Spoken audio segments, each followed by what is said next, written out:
Ok, bonsoir, bonsoir, famille. Voilà. Je vous fais ce vocal parce que le samedi, comme je suis dans un moment de régime, donc voilà, les soirs là, je mange tout ce qui est léger en fait. Donc le samedi soir, j'avais vraiment envie de manger du pain. Donc je suis allé acheter du pain à la boulangerie. Et en revenant, j'ai acheté un demi-poulet, je suis rentré à la maison avec. Comme je suis arrivé à la maison, j'étais couché sur mon canapé et j'ai causé un peu sur les réseaux sociaux avec mes amis et aux environs de 23 heures par là. J'ai eu sommeil un peu. Donc j'ai dit bon, je vais me coucher. Donc j'ai mis mes écouteurs, j'écoutais des simulateurs de pluie là, donc je me suis endormi. Pendant que j'étais couché, c'était comme si je sentais les choses. Je ne sentais plus mes membres. En fait, je ne sentais pas mes pieds, tout et tout. Donc, c'était comme si ils avaient déposé 2 tonnes de briques comme ça sur ma poitrine. Même ma poitrine commençait à s'alourdir, à s'alourdir, à s'alourdir. Donc, je ne comprenais pas, mais je ne pouvais plus parler ni faire quoi que ce soit. Et j'étais couché là jusqu'à arriver à un certain moment. Je me suis retrouvé dans un endroit. Je me suis retrouvé dans un endroit où je voyais qu'ils étaient en train de torturer des gens en fait. C'était tellement bizarre. Ils ont commencé à torturer les gens. Je voyais, excusez-moi du terme, mais je voyais des filles qui étaient en train d'être violées en fait. Elles étaient en train d'être violées et les gars, ils prenaient des choses. L'eau de fer, c'est-à-dire ils mettent le fer dans les bols et le fer fond, ils prennent l'eau là pour mettre dans les parties intimes. Ils font ça sur les parties intimes des gens, des femmes, etc. Donc la souffrance était tellement atroce que j'ai eu peur en même temps. Donc j'ai demandé au monsieur, il y avait un monsieur qui était là, je lui ai demandé, j'ai dit, mais qu'est-ce qui se passe ici? Il m'a dit que tu es mort, ton âme est dans le séjour des morts. J'ai dit quoi? Il dit oui, que ceux qui commettaient l'impudicité, qui commettent l'impudicité, c'est s'ils viennent, quand ils meurent. J'ai dit quoi? Donc ça veut dire, c'est pourquoi j'ai commencé à penser à le fait, ce qui m'est arrivé. Donc je dis, j'étais en train de mourir comme ça. Il dit oui, que c'était la fée, c'est ici ta demeure. Je vous assure. Je sais pas, je sais pas comment vous parler. Mon cœur coupé, j'ai commencé à pleurer en même temps dans le sourire. Mais sérieux, je ne jouais pas dans le monde, je jouais seulement. Et à cause de toi, j'ai eu la maîtrise en musique, master, fait doctorat. Pour tout ça, je suis jeune, je vais laisser tout ça pour devenir, je vais où? Si je dois mourir, Seigneur Jésus, pourquoi? Seigneur, je suis jeune, mais regarde, j'ai commencé à pleurer. Je voyais les gens pleurer. On m'a parlé, on m'a dit d'accepter le Seigneur. Moi, on m'a dit de quitter l'impudicité. Je n'ai pas accepté. Mais voici aujourd'hui, des gens pleuraient. J'ai dit, et puis en majorité, c'était des jeunes. Ce qui m'a plus fait peur, c'était des jeunes. C'est quelques rares fois que j'ai vu des vieillards, en fait, ou des grandes personnes. Mais c'était des jeunes. Des jeunes pleuraient, ça pleurait. Ça pleurait de tous les sens. Les gars torturaient. Et puis c'était un perpétuel. C'est-à-dire c'était toujours à ne point finir en fait. Mais je fais quoi ici, Seigneur Jésus? Qu'est-ce qui m'a amené là? J'ai commencé à pleurer. J'ai dit, Seigneur, mais tu ne peux pas me laisser là. Donc c'est fini pour moi quoi. C'est-à-dire je causais avec des amis. Donc ma vie est terminée comme ça sur la terre. C'est-à-dire le gars ne me parlait plus. Mais quand je regardais tout ce qui se passait, je comprenais en fait la scène. Donc, étant là-bas, je pensais comment les gens vont mettre mes photos sur les réseaux sociaux, vont mettre les emojis de pleurs. Ils vont dire le jeune pianiste Marius, c'est fini. Je suis Marius, le pianiste. Je ne sais pas si je me suis présenté au début, mais je suis Marius, je suis pianiste. Pour ceux qui vont écouter ces messages, ou ceux qui ne me connaissent pas, mais je m'appelle à l'état civil Marius. Voilà, je suis pianiste.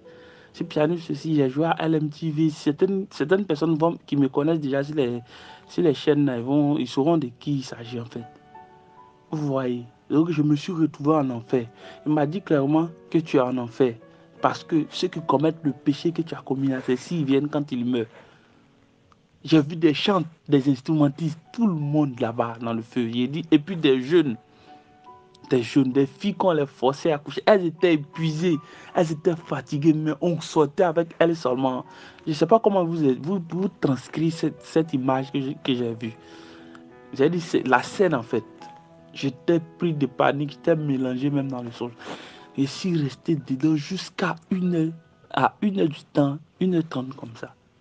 Pendant ce temps, celui qui surveillait là, c'était comme la prison dans laquelle on était là. C'était pas une prison fermée, mais c'était comme une prison pleine air, mais qui était remplie partout de tout ce qui est atrocité. Et nous étions là, il y avait 2 gardiens. Il y avait un vieillard et un jeune. J'étais à un endroit, mais ils étaient au même moment partout. C'est-à-dire que tu essaies de t'échapper pour sortir telle chose, il est là, même tu te repousses dedans. Donc j'étais vraiment, vraiment perdu. Je dis, mais Seigneur, qu'est-ce que je fais là? Qu'est-ce que je fais là? Et je suis resté dans cette situation jusqu'à en train de pleurer, en train de me lamenter avec les gens qui étaient là-bas. Mais ils n'avaient pas encore eu assez à moi. J'ai dit, ils ne m'avaient pas encore touché, mais je me trouvais là. Et arrivé à un certain moment, c'est comme si quelqu'un m'a poussé. Donc quand la personne m'a poussé, je me suis retrouvé en même temps dans mon corps, mais je ne respirais plus. C'est là que je suis qu'effectivement j'étais mort. Je ne respirais plus, je ne parlais plus, je ne respirais pas, mais je sentais que j'étais arrivé, j'étais couché là. Et au fur et à mesure, le poids qui était sur ma poitrine a commencé à s'élever progressivement. A commencé à quitter sur moi progressivement. Et j'ai commencé à respirer un peu, un peu.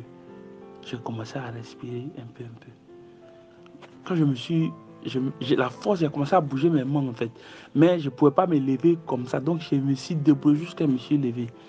Quand je me suis levé, je me suis assis. Et j'ai eu une forte soif. C'est là que je suis effectivement que c'est que le gars disait. J'ai eu une soif que je n'ai jamais eue sur la terre.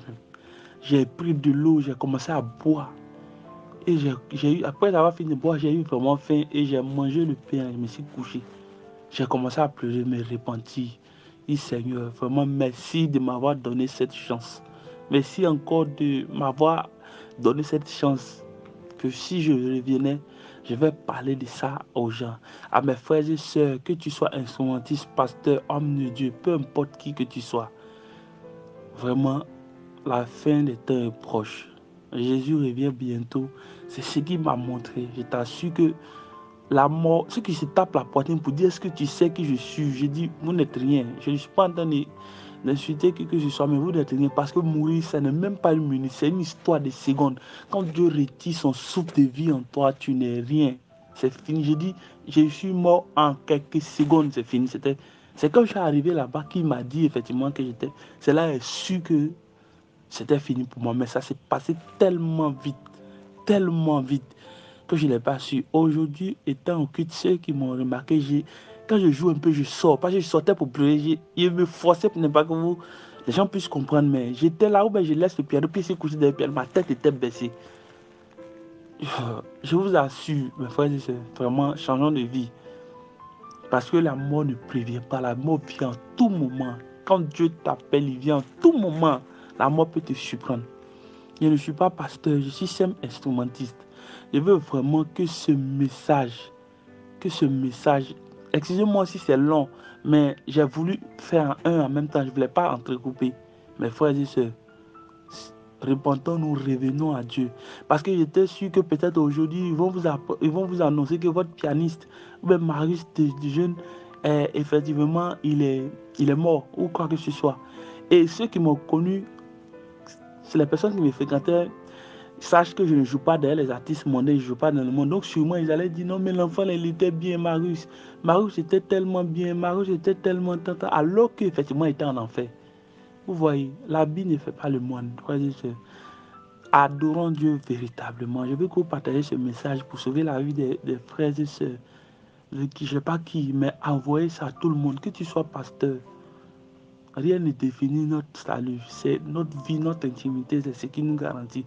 Parce que ce n'est pas le fait que je jouais à l'église là qui m'a sauvé. Ou quoi que ce soit. C'est ma vie qui m'a condamné. Vraiment, c'est le message que je voulais partager avec vous.